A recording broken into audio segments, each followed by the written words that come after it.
ফুটবলের খবর জানাবে এবার। ঘরোয়া মৌসুম শুরুর আসর চ্যালেঞ্জ কাপ নিয়ে তৃপ্ত ফুটবল ফেডারেশন। এবার প্রিমিয়ার লিগ আর ফেডারেশন কাপের অপেক্ষা। মৌসুম শুরুর আগে ভেন্যু নিয়ে সবচেয়ে বেশি ভুগছে লিগ কমিটি। সমাধান হলেও পুরোপুরি সন্তুষ্ট নয় ক্লাবগুলো। এবার পেশাদার লিগ কমিটি গঠনে চমক দেখিয়েছেন চেয়ারম্যান ইমরুল হাসান। পরোক্ষভাবে হলেও ক্লাবগুলোর আর্থিক সংকট কাটানোর লক্ষ্য তার। দেশের রাজনৈতিক পরিস্থিতি, ভেন্যু সংকট, ফেডারেশন নির্বাচন সহ নানা কারণে দেরিতেই শুরু হয়েছে ঘরোয়া মৌসুম। নতুন নির্বাহী কমিটি নানা চ্যালেঞ্জ আর প্রত্যাশার মিশনে গুরুত্বপূর্ণ অধ্যায় ঘরোয়া ফুটবল। পেশাদার লিগ কমিটির দায়িত্ব ইমরুল হাসানের কাঁধেই আছে, তবে ফেডারেশনে সহসভাপতি থেকে এখন সিনিয়র সহসভাপতি তিনি। নতুন আসর চ্যালেঞ্জ কাপ দিয়ে শুরু হয়েছে মৌসুম।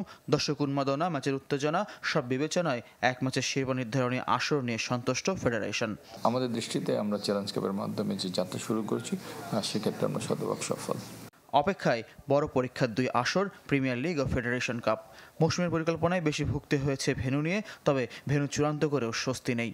ক্লাবগুলোর মাঝে চাপা অভিযোগ, তবে রাজধানী থেকে দূরত্ব বিবেচনায় তাদের মতামতই গুরুত্ব পেয়েছে। কুমিল্লা ও গাজীপুর ভেন্যু নিয়ে লিগ কমিটিও সতর্ক। কুমিল্লার মাঠে কিছু ক্রিকেট পিচ আছে, তো ক্রিকেট পিচ থাকলেও তারা এই শুক্রবার পর সেই মাঠটুকু ব্যবহার করবে না, ফুটবলকে দিয়ে দেবে। গাজীপুরের মাঠে হয়তো ঘাস কিছুটা বেশি, তো আমার মনে হয় যে এই সময়টুকু আছে এর মধ্যে সেটাকে খেলার উপযোগী অবস্থায় তৈরি করা যাবে। দর্শক মাঠে ফেরানোর লক্ষ্যে প্রচারণায় থাকছে বাড়তি মনোযোগ, আর ক্লাবগুলোর আর্থিক সংকট কাটাতে পাশে থাকতে চায় ফেডারেশন। এই স্পন্সর মানে যে অংশটুকু ক্লাবগুলো পাবে সেটাতে কিন্তু ক্লাবের পুরো বছরের বাজেটের তুলনায় সেটা একান্তই নগণ্য।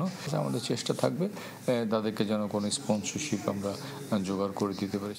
এদিকে নির্বাহী কমিটি নির্বাচনের মাসখানেক পর পেশাদার লীগের পূর্ণাঙ্গ কমিটি গঠন হয়েছে। শীর্ষ লীগের ক্লাব ও তৃণমূল সংগঠকের পাশাপাশি ক্রীড়া লেখক, সমর্থক এবং শিক্ষার্থী প্রতিনিধিকেও কমিটিতে রেখেছেন চেয়ারম্যান ইমরুল হাসান। তুলনায় আরও বেশি জমজমাটপূর্ণ হবে। ফয়জুল ইসলাম, চ্যানেল 24, ঢাকা।